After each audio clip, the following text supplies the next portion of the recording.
एक गांव में एक अमीर जमींदार रहता था। उसे अपने पैसों पर बड़ा घमंड था। जितने अधिक पैसे उसके पास थे उतना ही वह कंजूस भी था। अपने खेतों में काम करने वाले किसानों से वह खूब काम करवाता, मगर पगार कौड़ी भर भी न देता। मजबूर गरीब किसान मन मारकर उसके खेत में काम करते। उसी गांव में रामू नामक एक किसान रहता था। उसके पास थोड़ी सी जमीन थी। उसी में खेती बाड़ी कर वह अपना और अपने परिवार का गुजारा चलाता था। रामू बड़ा मेहनती था। वह दिन भर अपने खेत में काम करता और अपनी मेहनत के दम पर इतनी फसल प्राप्त कर लेता कि अपने परिवार के लिए 2 वक्त की रोटी जुटा सके। गांव के बाकी किसानों के पास रामू के मुकाबले अधिक जमीनें थीं। वे रामू की मेहनत देखकर हैरान होते कि कैसे इतनी सी जमीन में वह इतनी फसल उगा लेता है। एक साल गांव में भयंकर सूखा पड़ा। बिना बारिश के खेत खलिहान सूखने लगे। गरीब किसानों के पास सिंचाई की कोई व्यवस्था न थी। वे सिंचाई के लिए बारिश पर ही निर्भर थे। इसलिए उनकी सारी फसल बर्बाद हो गई। रामू के साथ भी यही हुआ। अपने छोटे से खेत में वह किसी तरह अपने परिवार का पालन पोषण कर रहा था। अब उनके सामने भूखों मरने की नौबत आ गई। मजबूरी के कारण वह गांव के जमींदार के पास कर्ज मांगने गया। जमींदार कंजूस तो था। उसने सोचा कि यदि उसने रामू को पैसे दिए तो यह लौटा तो पाएगा नहीं, इसलिए इसे अपने खेत में काम पर लगा लेता हूं। मेहनती तो ये है ही और मजबूर भी। कम पैसों में दुगुनी मेहनत करवाऊंगा। उसने रामू से कहा, देख रामू, मैं तुझे कर्ज तो दे नहीं सकता, लेकिन तेरी इतनी मदद कर सकता हूं कि तुझे अपने खेत में काम पर रख लूं। तुझे महीने के 1000 रुपए दे दिया करूंगा। पर मालिक दूसरे किसान तो 2000 पाते हैं, रामू बोला। करना है तो कर, वरना मेरे पास किसानों की कमी नहीं, जमींदार बोला। मजबूर रामू क्या करता? हामी भरकर घर लौट आया। अगले दिन से जमींदार के खेत में काम करने लगा। मेहनती तो वह था ही। वह खूब मेहनत और लगन से काम करता।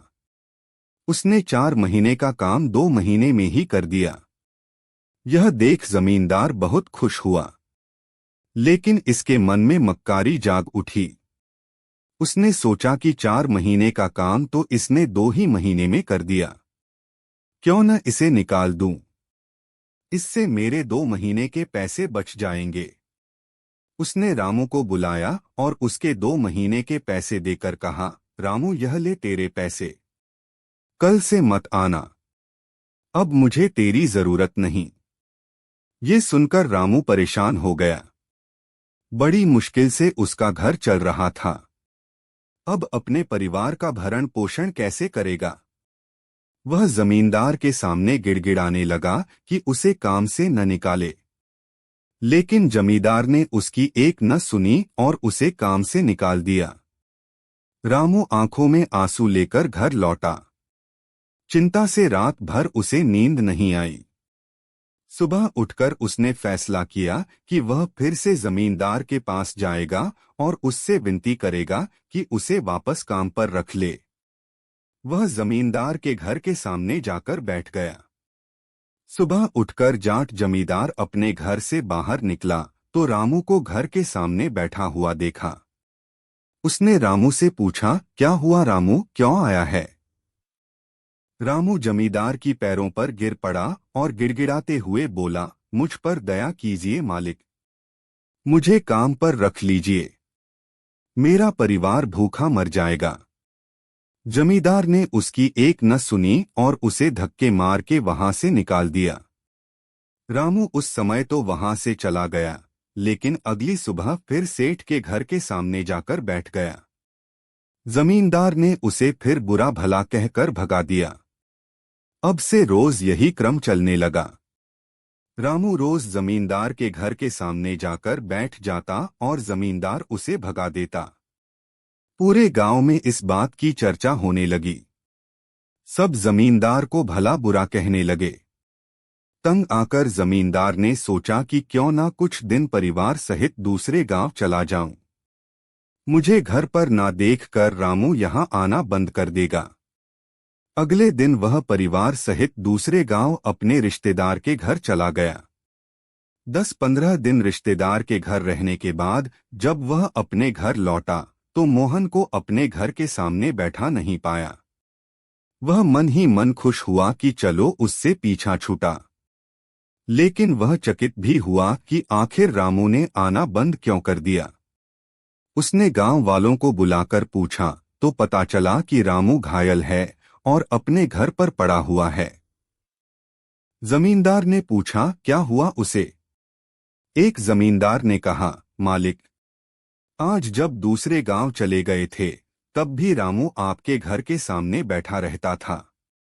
एक दिन आपका खाली घर देखकर कुछ चोर चोरी करने के इरादे से आपके घर में घुसे, लेकिन वे रामू की नजर में आ गए। रामू अपनी जान की परवाह न कर उनसे उलझ गया और उन्हें भगा दिया।